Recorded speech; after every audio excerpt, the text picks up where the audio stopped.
है इस देश का कि इस देश के कृषि मंत्री और भारतीय जनता पार्टी की केंद्र की सरकार के मंत्री 22 फरवरी को जब हरियाणा में मीटिंग करते हैं तो ये कहते हैं कि अभी पर्याप्त प्रमाण नहीं है, हमको और डेटा दीजिए, हमको और प्रमाण दीजिए, हम एक्सपर्ट से बात करेंगे, जैसा मीडिया में ये समाचार आया है। इस देश की सत्ता को किस बात के और प्रमाण चाहिए? क्या किसान मुहैया कराएंगे? Commission for agricultural cost and price आपका, कृषि मंत्रालय आपका, सारे डेटा उपभोक्ता मामलों के मंत्रालय से लेकर कृषि मामले के मंत्रालय से लेकर सीएसीपी तक सब आपके पास है। तो कांग्रेस पार्टी ने निर्णय लिया कि जो प्रतिबद्धता राहुल गांधी जी ने प्रदर्शित की थी कि इसी सरकार में हम समर्थन मूल्य का कानूनी अधिकार दिलाकर रहेंगे, तो हम भारत की सरकार को उन्हीं के पास जो विद्यमान है वो प्रमाण आज जो पीड़ा की बात मैं कर रहा हूं वो बात है समर्थन मूल्य के कानूनी अधिकार की। दुर्भाग्य है इस देश का कि इस देश के कृषि मंत्री और भारतीय जनता पार्टी की केंद्र की सरकार के मंत्री 22 फरवरी को जब हरियाणा में मीटिंग करते हैं तो ये कहते हैं कि अभी पर्याप्त प्रमाण नहीं है, हमको और डेटा दीजिए, हमको और प्रमाण दीजिए, हम एक्सपर्ट से बात करेंगे, जैसा मीडिया में ये समाचार आया है। इस देश की सत्ता को किस बात के और प्रमाण चाहिए? क्या किसान मुहैया कराएंगे? Commission for agricultural cost and price आपका, कृषि मंत्रालय आपका, सारे डेटा उपभोक्ता मामलों के मंत्रालय से लेकर कृषि मामले के मंत्रालय से लेकर सीएसीपी तक सब आपके पास है। तो कांग्रेस पार्टी ने निर्णय लिया कि जो प्रतिबद्धता राहुल गांधी जी ने प्रदर्शित की थी कि इसी सरकार में हम समर्थन मूल्य का कानूनी अधिकार दिलाकर रहेंगे, तो हम भारत की सरकार को उन्हीं के पास जो विद्यमान है वो प्रमाण आज उनके सम्मुख प्रस्तुत करते हैं। पहला बड़ा प्रमाण, कृषि मंत्री जी, कम से कम अच्छा होता कि आप parliamentary standing committee on agriculture की जो अभी दिसंबर 2024 में 17 दिसंबर 2024 को रिपोर्ट सदन में रखी गई उसको देख लेते। अच्छा होता कि 13 नवंबर की जो मीटिंग की थी उस कमेटी ने उसका सार पढ़ लेते। उस मीटिंग, उस parliamentary standing committee on agriculture ने साफ अपनी रिपोर्ट में लिख दिया है कि किसानों को लीगल गारंटी दिए बिना उनकी आमदनी का समाधान नहीं हो सकता। इतना ही नहीं, उस कमेटी ने यह भी कहा कि आप जो फसलें खरीदते हो, वैसे तो 22 फसलों पर आप घोषित करते हो कि हम 22 फसलों का प्रोक्योरमेंट करते हैं, समर्थन मूल्य देते हैं, लेकिन 0.05% उस 100% में से फसलें खरीदते हैं। उन्होंने कई सारे उदाहरण दिए।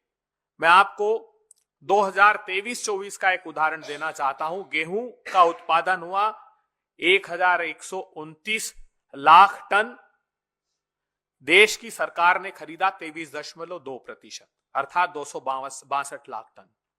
जौ का उत्पादन हुआ 16.53 लाख टन, मोदी सरकार ने खरीदा 0।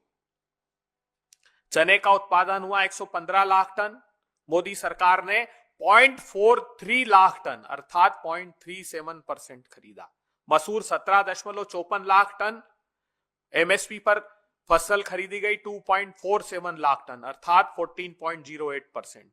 सरसों 131 लाख टन का उत्पादन हुआ, मोदी सरकार ने खरीदी 12 लाख टन अर्थात 9%।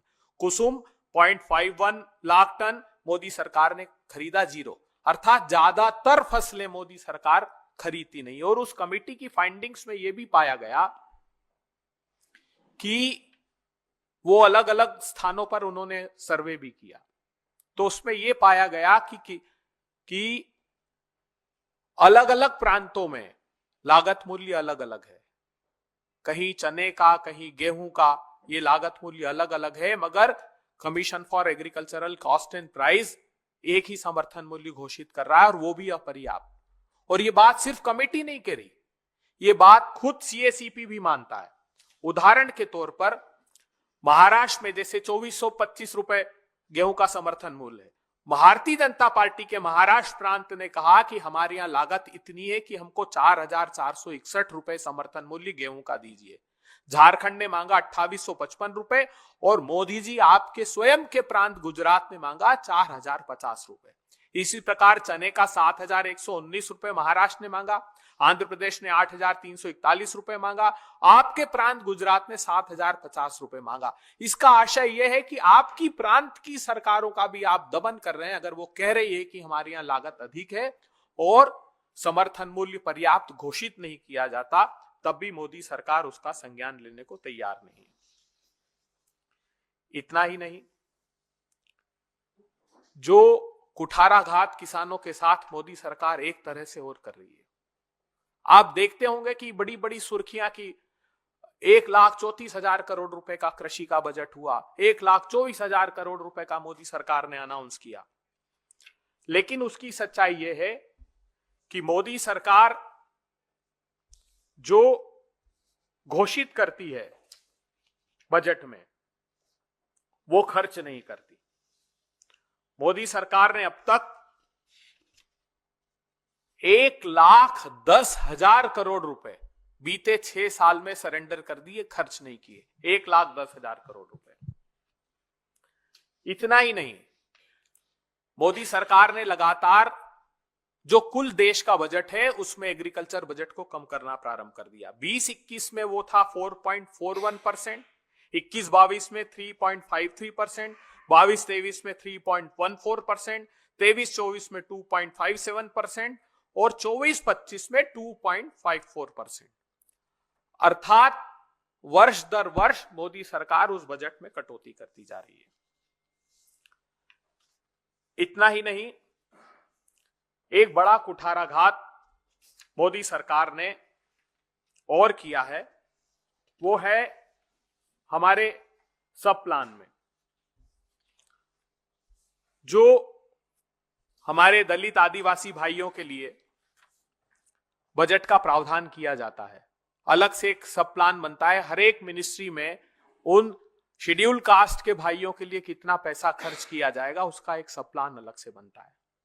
मगर दुर्भाग्यपूर्ण बात यह है कि मोदी सरकार ने 2020-21 में उस सब प्लान में 22,000 करोड़ रुपए के लगभग का बीई रखा, उसका रिवाइज एस्टिमेट उससे कम करके 19,000 करोड़ रुपए कर दिया और एक्चुअल खर्च किया 13,000 करोड़ रुपए, अर्थात 68%। 21-22 में वो खर्च किया 65%, 22-23 में वो खर्च किया 61%, 23-24 में वो खर्च किया 63%। ये बात महत्वपूर्ण इसलिए है कि ज्यादातर हमारे स्मॉल और मार्जिनल फार्मर या तो शेड्यूल कास्ट के हैं या ओबीसी के हैं। तो ये जो सब बड़ा कुठाराघात है, मोदी सरकार हमारे अनुसूचित जाति के किसानों के साथ भी कर रही